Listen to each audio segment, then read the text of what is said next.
Ito po yung tanghalian namin. Nawala na po yung pako na naglakad na mag-isa. Ang laki po.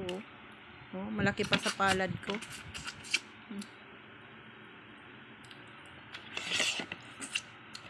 Ano to? Babae, lalaki? Babae. Babae to? Ay, oo. Ito, babae. Ulam namin. Sausawan lang suka. Pagkain na pampabata. Saan mo to binili? Ang init.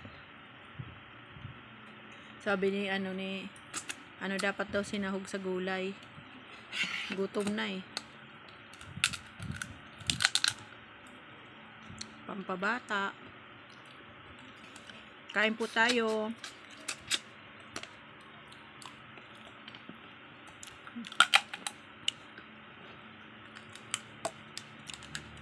Maalat nga ganyan, maasin to. Ay, alat. Parang alamang ang lasa. Dapat maalat eh.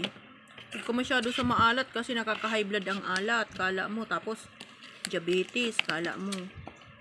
Ayan o, ang taba niya o. Oh, tcharan! Ang taba, diba?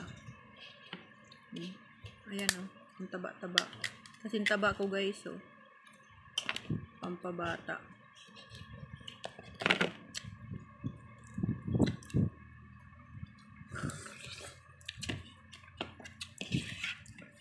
Pakibukas nga, be. Pakibiyak.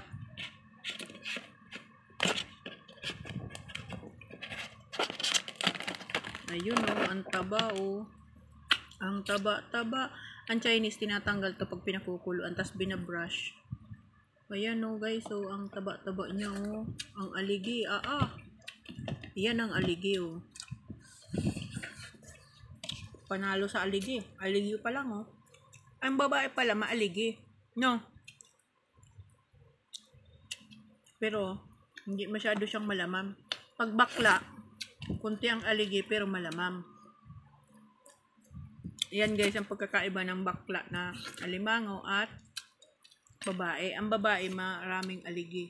Yan o, mataba. Parang katulad din natin ba nga babae, mataba. Yan o, ang dami o, panalo sa aligi o.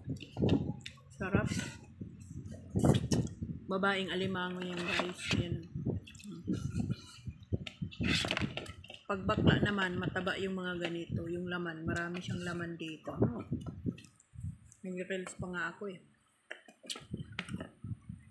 Yan o. Pampabata to guys. Bye-bye.